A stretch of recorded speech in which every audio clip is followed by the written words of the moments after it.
Donc je m'appelle Claude, je suis retraité et j'ai plaisir à faire découvrir aux visiteurs de passage, aux vacanciers ou aux amateurs du patrimoine, notre beau patrimoine architectural à Montpezat et en particulier bien sûr notre belle collégiale que vous découvrez derrière moi.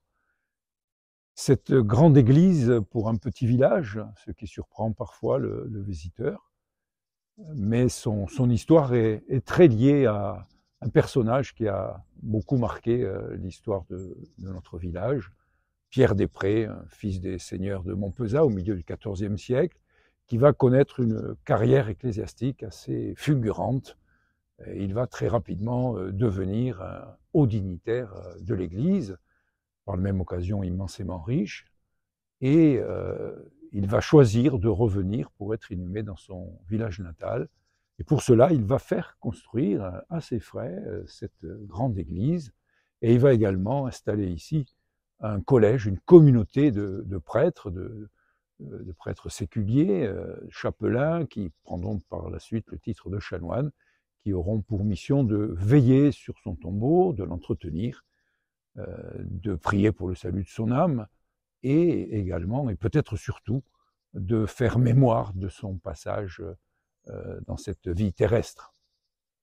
Voilà, donc nous entrons dans la collégiale et vous voyez l'élégance de ces croisées d'ogives qui sont toutes timbrées des armes de la famille Després.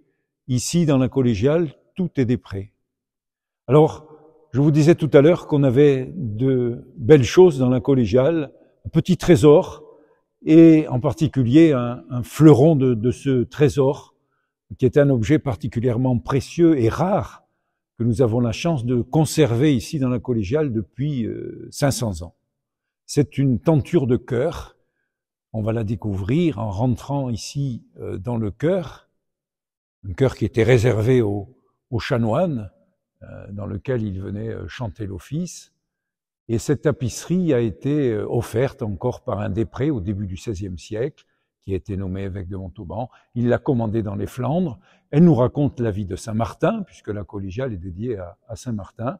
C'est une véritable bande dessinée, avec une image pour chaque épisode de la vie de Martin rapportée ici, une légende en vieux français, et on a ici une richesse extraordinaire à la fois de détails dans les costumes, dans le mobilier, dans les animaux, dans les personnages, dans les fleurs, etc., qui véritablement peut nous subjuguer parce que on peut passer beaucoup de temps à la découvrir, à la redécouvrir. Vous en voyez aussi la qualité des couleurs malgré le temps qui a passé. Tapisserie de haute lisse faite de fils de laine et de soie.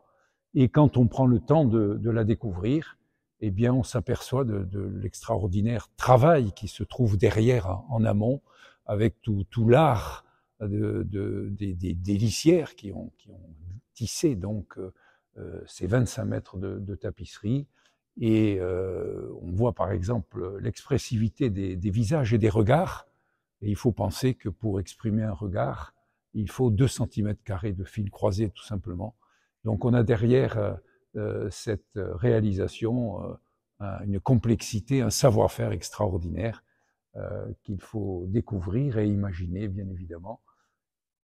Foultitude de personnages, en particulier de magnifiques et tout compte fait fort sympathiques diables.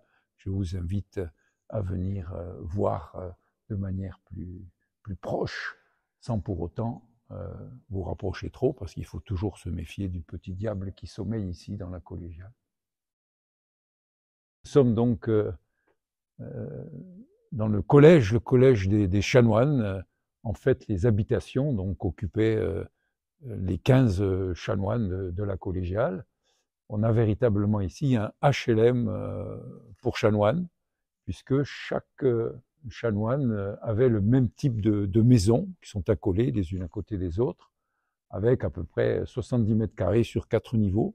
On avait ici en bas une cave, un entresol pour le domestique, et puis au premier étage, on avait un cabinet de prière et d'activité avec une chambre, et puis au-dessus, on avait un atelier et une salle donc supplémentaire. Voilà, et donc cet ensemble-là est particulièrement rare aussi, hein, puisqu'on a très peu d'exemples de bâtiments canoniaux, donc habités par les chanoines, dans Midi-Pyrénées. On est un des seuls qui reste encore debout, c'est des bâtiments 14e et 15e siècle. Voilà. Donc qui témoignent vraiment de la vie des chanoines, qui était relativement sobre, hein, on le voit ici, et la coursive permettait de desservir l'ensemble des bâtiments, hein, par les domestiques, et les chanoines rentraient ici par une porte, par le chevet de l'église, et se retrouvaient dans la sacristie, où nous étions tout à l'heure dans le cœur de la collégiale. Et ils pouvaient comme ça aller dire l'office plus facilement et plus rapidement, et un peu plus à l'abri l'hiver. Voilà un petit peu ce témoignage aussi, et on peut facilement imaginer donc la vie de ces chanoines, peut-être un chanoine qui se rend à l'office, un chanoine qui va desservir aussi telle ou telle petite paroisse à l'extérieur. Voilà, on y a eu fait des fêtes médiévales qui étaient particulièrement... Pour visiter la collégiale, on peut le faire librement toute l'année, puisque la collégiale est ouverte 365 jours par an. Tout l'été, donc juillet et août, sont organisées des visites plusieurs fois par semaine, donc il faut prendre contact avec l'Office du tourisme, Cossalé, ou le bureau d'information de tourisme ici à Montpezat. On a également des ateliers découvertes avec les enfants et les familles. Et puis, toute l'année, on peut aussi organiser des visites à la demande.